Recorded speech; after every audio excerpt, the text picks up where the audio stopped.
Welcome to another exciting episode of the BYU Management Society Career Building Webinar Series.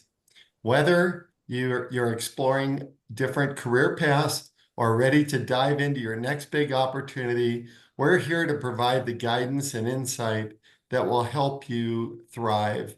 Today, we have the privilege of hearing from a true expert in life coaching, Dr. Bill Bach.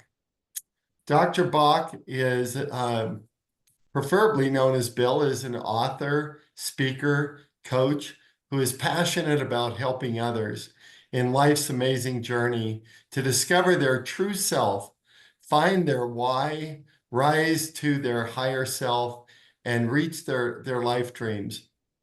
Bill has experienced an amazing life growing up in Beirut, Lebanon, Washington, D.C., Turkey. He's attained 3 college degrees, including a BA in political science and economics, an MBA in marketing and finance, and culminating in a Ph.D. in education with an emphasis on motivation to work. He's raised a family of 5 kids. He's published 3 books, has owned a half dozen small businesses. He's launched an online self-development life coaching course. He has served a mission for his church. He's traveled or lived in 35 countries, has experienced careers in international banking, domestic commercial banking, real estate, investment and management. He ran a University of Phoenix campus for 8 years. Amidst life's successes, Bill has survived life's disasters. He's been divorced, then remarried, and combined his 5 kids with his wife Shauna's 4 kids, and now have 29 grandchildren. He's been fired twice and promoted many times. From his 3 careers, 21 years of banking and corporate experience, his advanced education, plus his years of writing, Bill has a wealth of experience that he's passionate and sharing and lifting others, helping them to reach higher potential and their life dreams. So welcome, Bill. It's great to have you. Thank you. Great to be here. We appreciate you sharing your valuable time and expertise with us, and we're eager to learn from your experiences and wisdom. I see in your books and your website, your name is William K. Bach, Jr., Ph.D. How do you like to be addressed? I like Bill. Make I it like simple. Bill. That's great. What would you say that you are about? What makes you tick? And what do you have to offer to the world? You know, I'm just excited with life. Life is the greatest thing ever. And to make the most of it is what I'm all about. And that's finding oneself and figuring out what you bring to the world that you can share, and the difference that you can make, and how many people you can lift and affect and help along the way. And today is speaking to future entrepreneurs and people interested in figuring out what their niche is in this life. I just get so excited about that.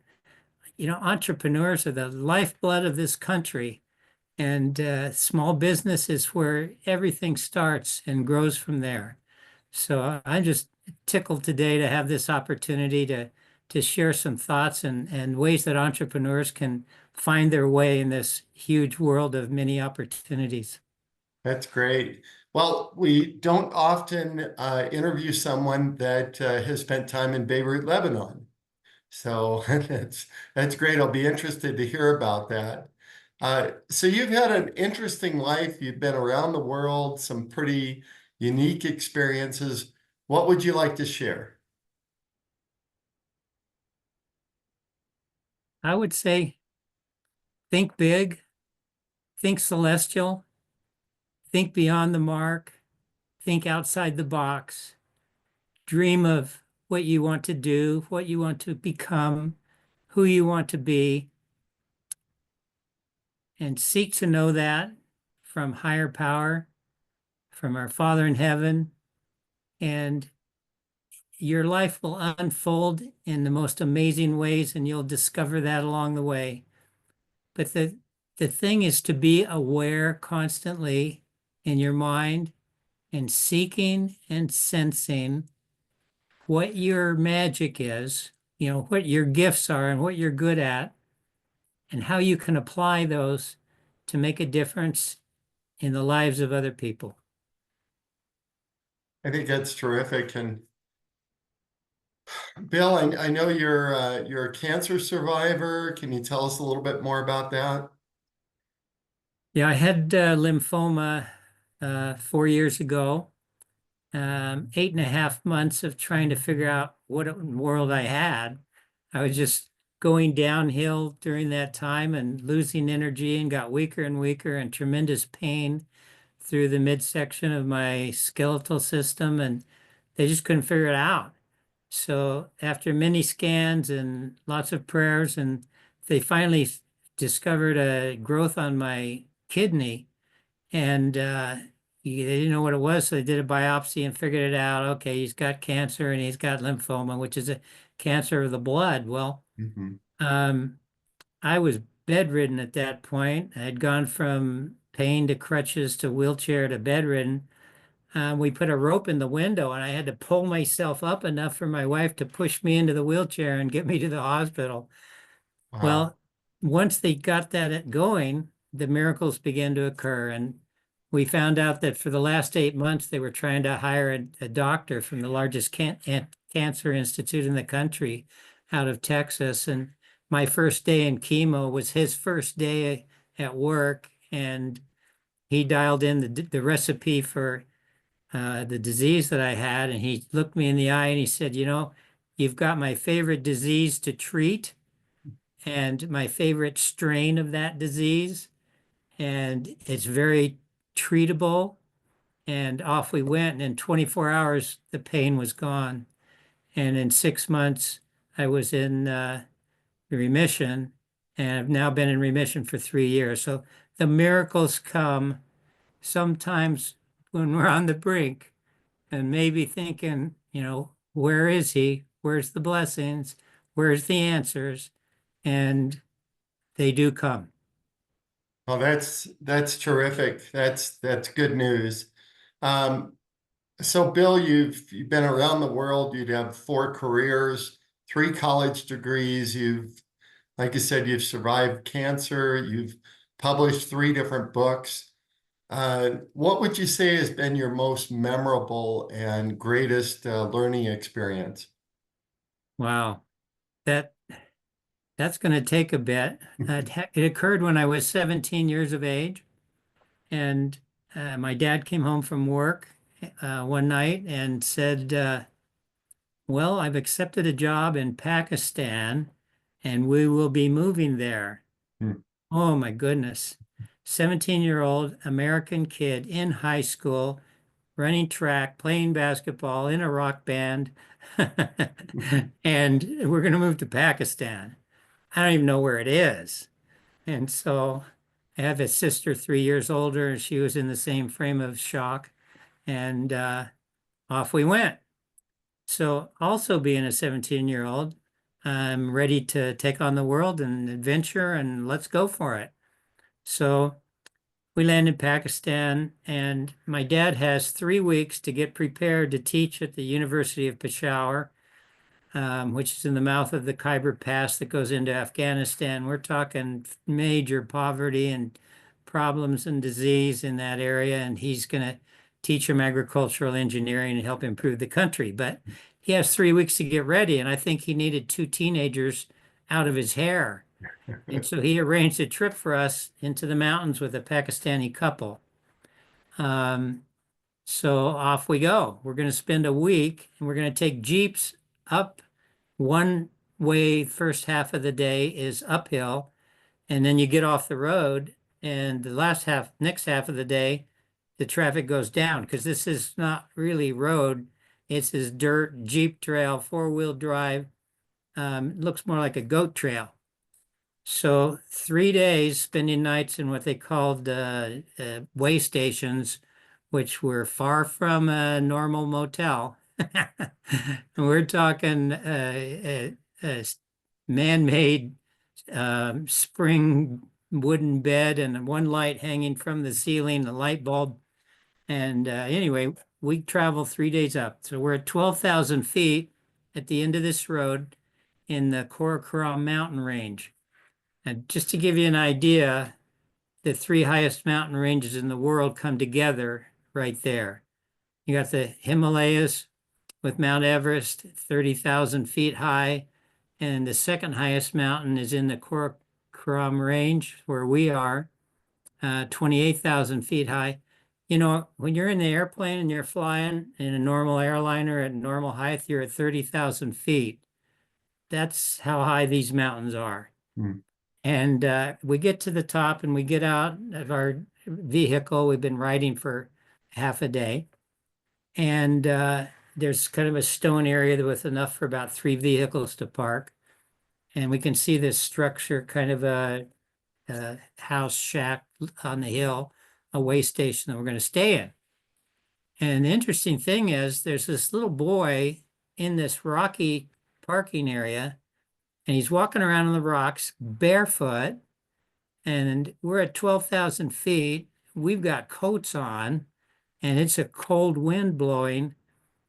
He's in a t-shirt and shorts, barefoot, and he's just walking around having a great time. And he's coming and staring at these strangers coming into his world. And he's just smiling and eyeing us. And pretty soon his parents are coming over the hill and they're going to help us unload. And they're happy as can be. I mean, they're just helping and laughing, and I'm just amazed at these people. So we spent the afternoon. We climbed up another 1,000 feet, and you could see. I swear I could see clear to the equator. We were up so high, and climbing 1,000 feet at 12,000 feet, the air is thin, and Mhm. I discovered how fragile we are as humans at that altitude. So anyway, we come back down. We're going to have dinner with his family around a simple wooden table. The little guy's already gone to sleep, and we're visiting with his parents who speak some dialect of mountain language, and our two drivers know how to translate and talk to him. And so amongst the things we ask, I said to the translator, what's the name of the little boy? Because he was so amazing. And they talk to the mom, and she's talking back and tells them, and they turn to us and say that his name is Koshal Zamang. Koshal Zamang. Mm. I said, well, what does it mean? They talked to the mom talked to me, talks back, and they said, it means ruler of the universe. And my American growing up, middle class neighborhood, wonderful life, turned upside down because I grew up with thinking, because of social media and life, that he who dies with the most toys wins. A very materialistic upbringing in America, naturally so. We had everything we needed. Um, Here's the happiest family that I have seen on planet Earth, living with nearly nothing, no vehicle. They get food delivered a couple times a week, no TV, no neighbors, no friends, no Walmart, and they're the happiest people I've met on planet Earth. So I've that changed my perspective of life, of the world, of opportunities, and realizing how much is inside of us that is so much more important than what is around us, that being is far more important than having. Mm. So that became my new paradigm of the world, age 17. That's fascinating. Um, I can't imagine being in that, having that experience. And I know when I've done mountain climbing and I'm able to look out and you can see forever, it gives you a different perspective on life. So Bill, how would you frame that experience for entrepreneurs and men and women just kind of looking at their future and wondering about what they should do? In the seeking and looking, start internal and discover your spiritual gifts, your talents, the things that you were born with that you are naturally so good at that you actually know you're better than most people at that particular thing. And then look for what additional spiritual gifts and talents you would like to add to that. Think big, like I said before, think celestial, and keep looking and seeking for that thing that you came to Earth to do. We each have a gift, we each have abilities, and as we learn to share and develop those abilities to the point that we can share that gift, that's our gift back to our Father, to the world, for the opportunity of coming here and being and becoming the best and highest person that we can become. I love that. That's great. It's a little symbolic of this program that we have, the Young Professional Career Engagement Program. It's just a labor of love. It's giving back and helping others to achieve the best of themselves. So you're suggesting that these individuals that they dream and they visualize their full potential and higher self, then what do they do? What's the nitty gritty here, and how does one uh, do a kind of life transformation from dream to reality? That's the real question, isn't it? So, yeah, we can all dream, we get that, but how do we make that a reality that you just asked? Well, we've got to recognize it's going to take some time. It's going to take months, years, could take a good portion of our life, and that's okay. And when we're young, we're in a hurry. I can't tell you how much of a hurry I was in. I was living life to its fullest every single minute, trying to take in everything I could and learn all I could and accomplish all I could. And that's okay too. As long as we're aware and we're seeking and we're constantly thinking and connecting with God and saying, what would you have me do? What does He have in mind for us? And what gifts has He given us to accomplish that? Now, we may not know exactly what job to take next, what degree to take, and what to do, but by seeking that and being on that track, as long as we feel good about what we're stepping into, that's an answer in and of itself, because that's a confirmation that we're on the right track. We're probably not going to have an angel stand in our room and say, well, Bill, you're supposed to do X, Y, Z. You're supposed to go here. That's not likely. I'm not going to say it's impossible, but realistically, our answers are going to come right in here, and we're going to feel this is the best opportunity for me now. And we go into that opportunity, we test it out, we make all we can out of it, we do the best we can there, we communicate, we rise to the top, and we're still looking and seeking what's the next step. And so seeking, testing, learning, raising our thinking to the next higher level, and becoming all that we can possibly become is going to get us to that magic point because we're going to constantly be asking and seeking. Does that help? I think that's terrific. I love that process. Can you think of an example of someone that's done this and can show how the process worked for them? I think this one that's most universal that if anyone someplace in the world that looks at this one is going to be aware of it, it's Thomas Edison.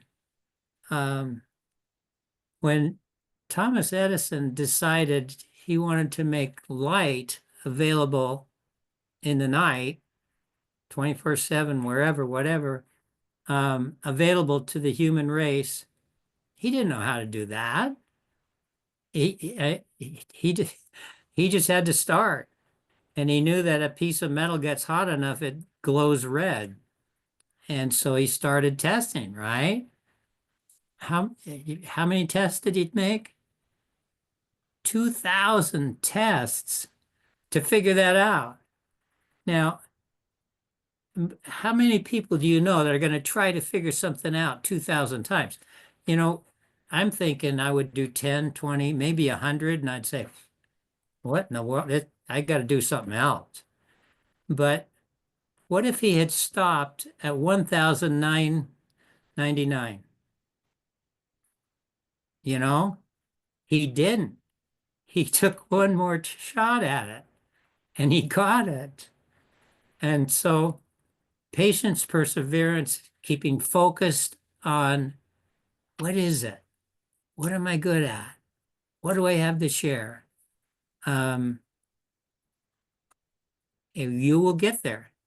He had to decide at some point, I am not going to give up. I am going to find this, which means he's either going to live his life working at it, and that alone would be a huge contribution to mankind because they'd know 2,000 ways it doesn't work. But he found on that 2,000th try those results. I think that's just the example for us to when we start to get on that track and we start to feel what it is, it's going to be impossible. We're not going to know how to get from that idea to where we want to go unless we ask, what's the next step I take? You get that feeling. You follow that. You do that. You become the best you can be at that point, and the next point will open up Hmm. and you will get there. I think that's fascinating, and I love your Thomas Edison story. You just keep trying. So that means that he had 1,999 failures before he Yeah. had his success. Yes. Oh. It's a good story for life, right? So, Bill, how do you help people who are not sure about what to do next in life, and how do they go about pinning that down? I love this question. And you know how many people go through life and don't ask that question? How do I take the next step? I'm going to throw out a truthful statistic. In other words, this has been asked to enough people in their sunset years, in old folks' homes and wherever, and said, how was your life? 98% will answer that they feel their life was unfulfilled. Oh my goodness, that hurts me. Yeah. That is a sad thing.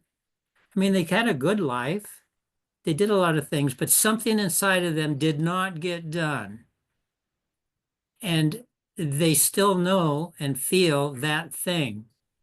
Well, how many of us feel, oh, there's something more I want to accomplish? There's something more about me. I'm not living to my full extent. I'm not sharing my creativity and my real joys. Well, figure that out.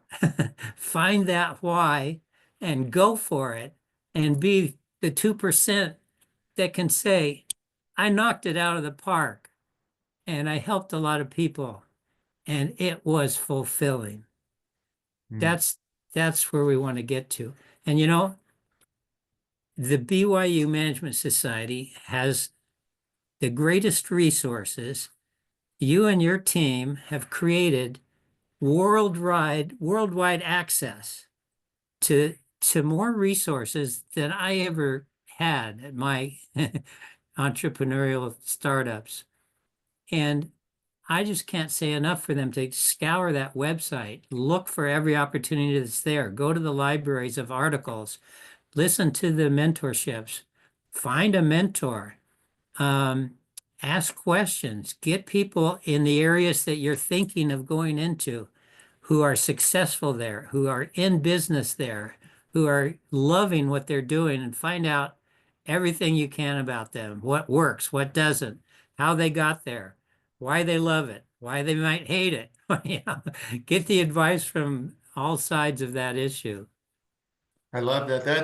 That's what we're doing with our Learn from Professional series, is interviewing individuals and getting their life experiences, what they like about their profession, what they don't like, advice for individuals to explore and jumpstart those careers. And so what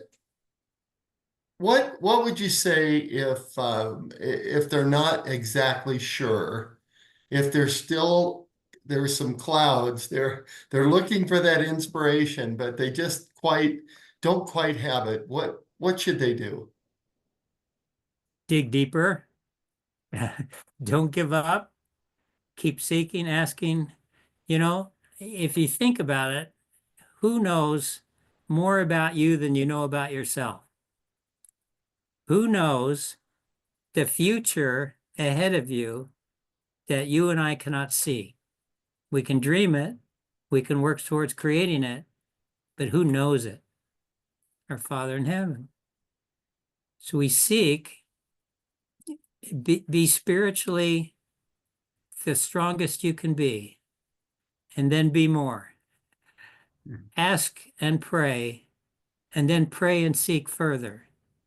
And you ask our Father in heaven, who am I? What would you have me be? What would you have me do? Help me understand that. Help me find that. Again, you may not get an answer immediately, but you will get an answer in time. And you will feel it as long as you are going in the right direction. You're going to feel good. You're going to be proud.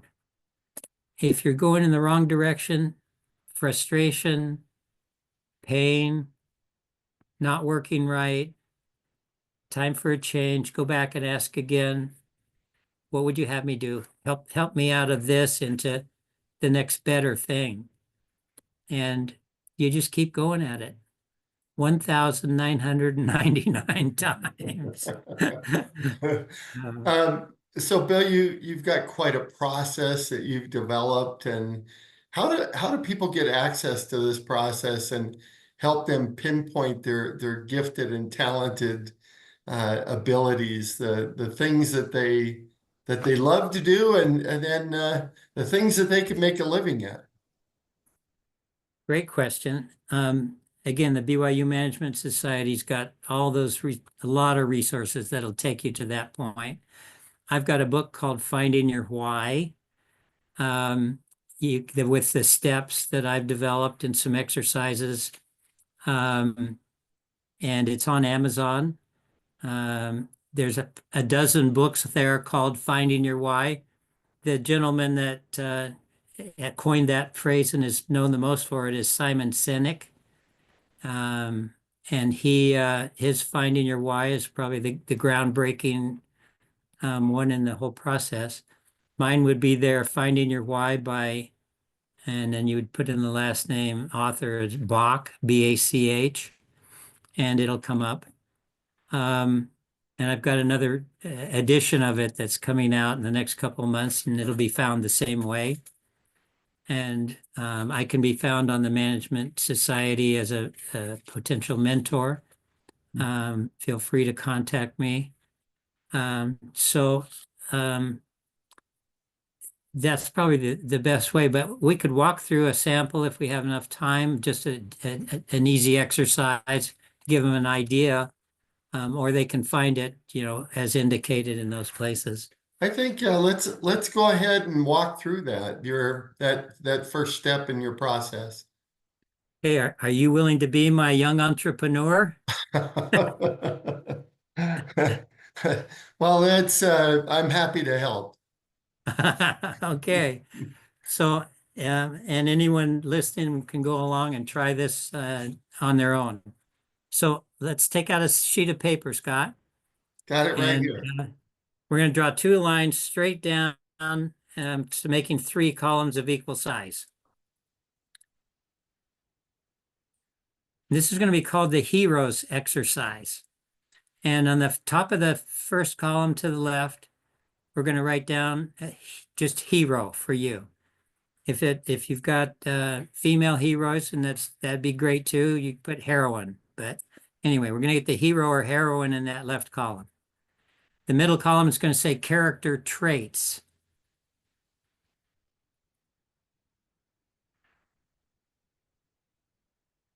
The right-hand column is actions / skills. Okay, now the fun part.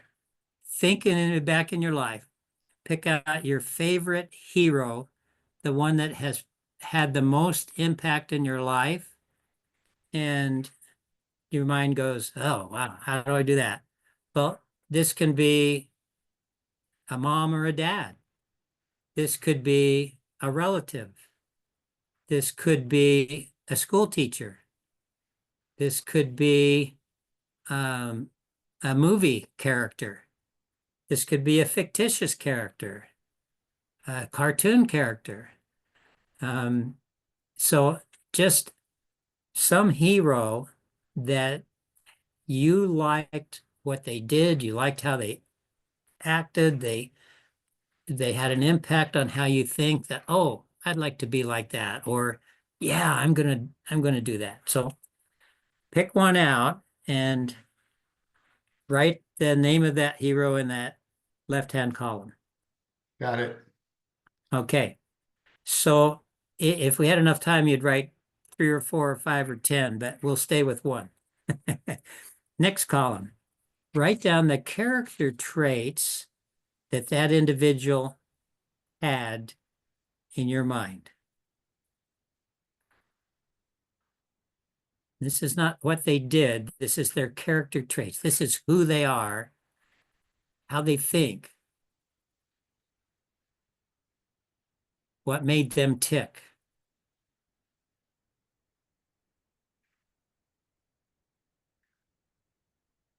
Okay. Okay.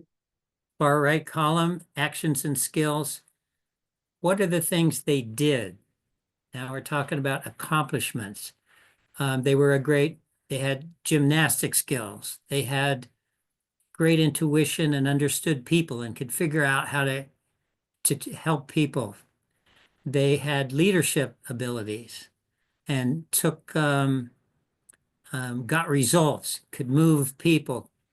Um, they had, from a character trait of empathy, their actions they were a peacemaker and helped world situations or family situations.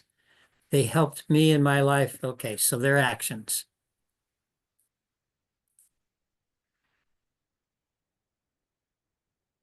Got it.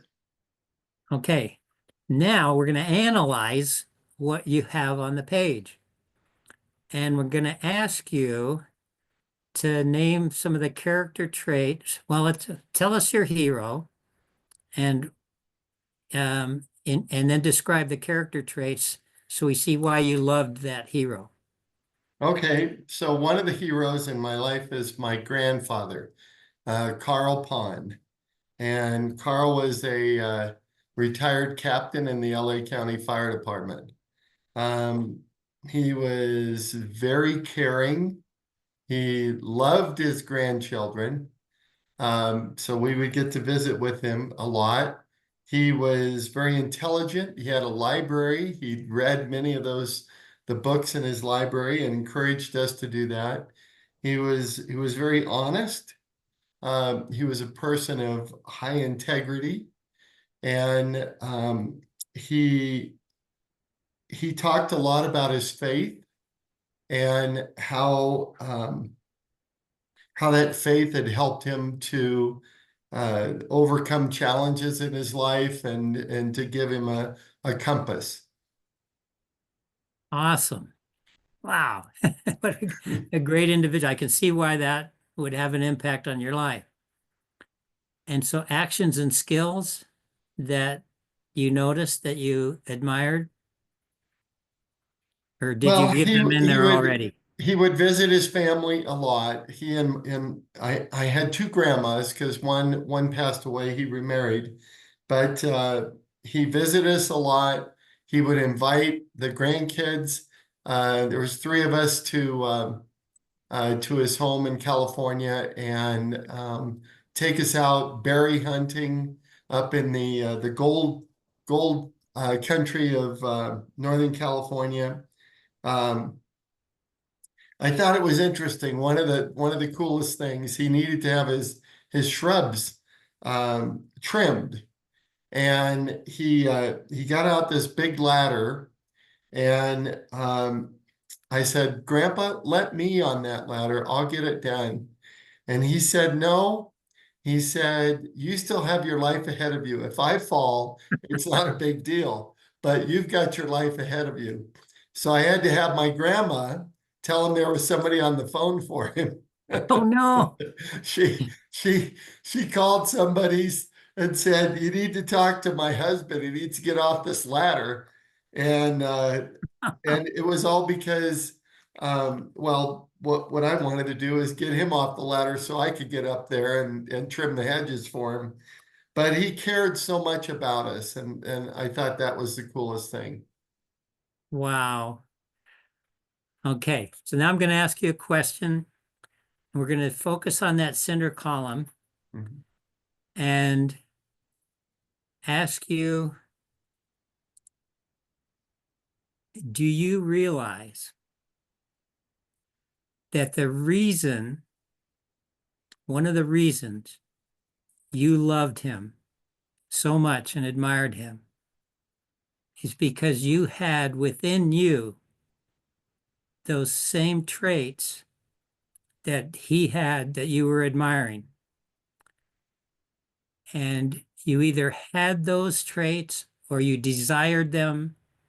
This is your heart. This is your soul. This is something you're feeling.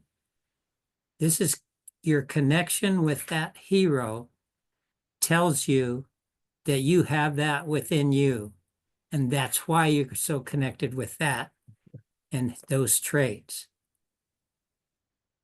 And you know that now.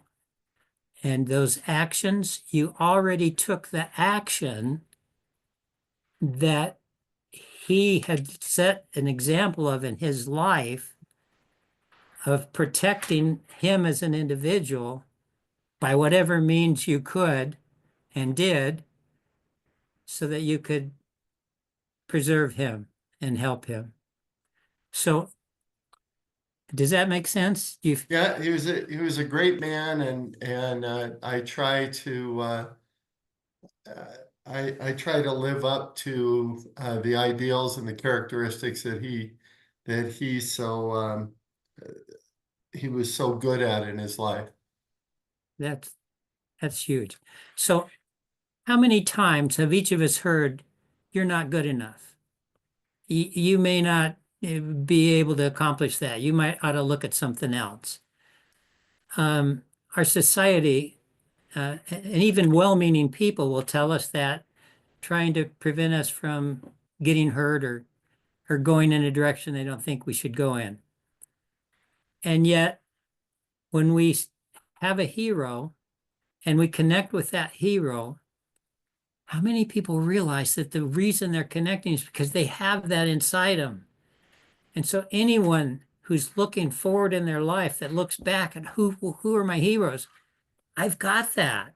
I've got that drive. I've got that's a gift that I have that I have going in my favor that's pulling me in the direction I need to go.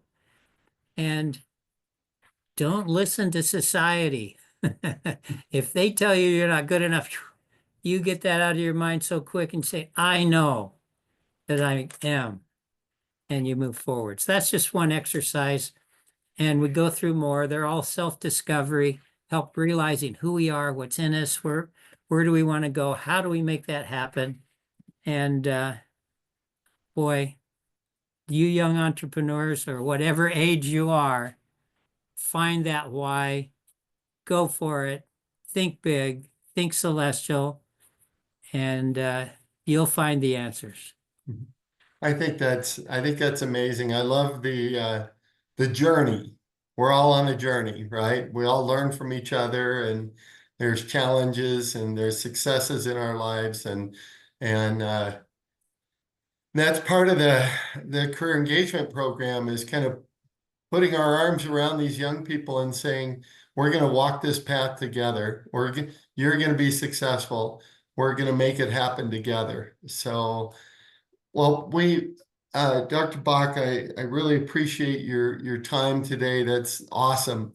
And is there any other career or life advice that you'd like to offer to our viewers before we close? I think we've got them. Let me just summarize. Think big, think celestial.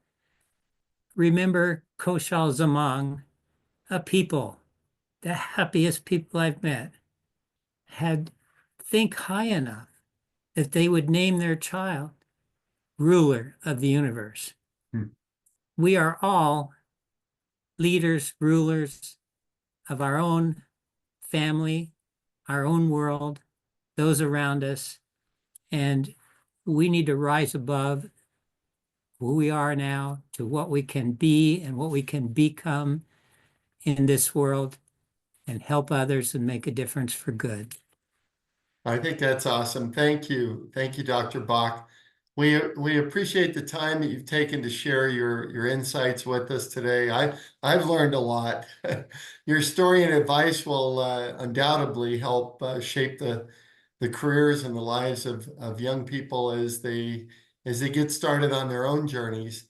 As we close, to our young viewers, remember that the journey to success does not have to be walked alone. You can reach out to seasoned professionals like Dr. Bach for informational interviews. You can do that whether you're looking for your own connections, or you ask somebody for an introduction in their own network to a professional that you'd like to interview. To help you prepare for these powerful conversations, we encourage you to check out the video on our website titled Conducting Informational Interviews. Again, thank you, Dr. Bach. It was awesome having you. We appreciate your time today. Thank you for the opportunity. Really appreciate it. Okay, bye-bye. Bye.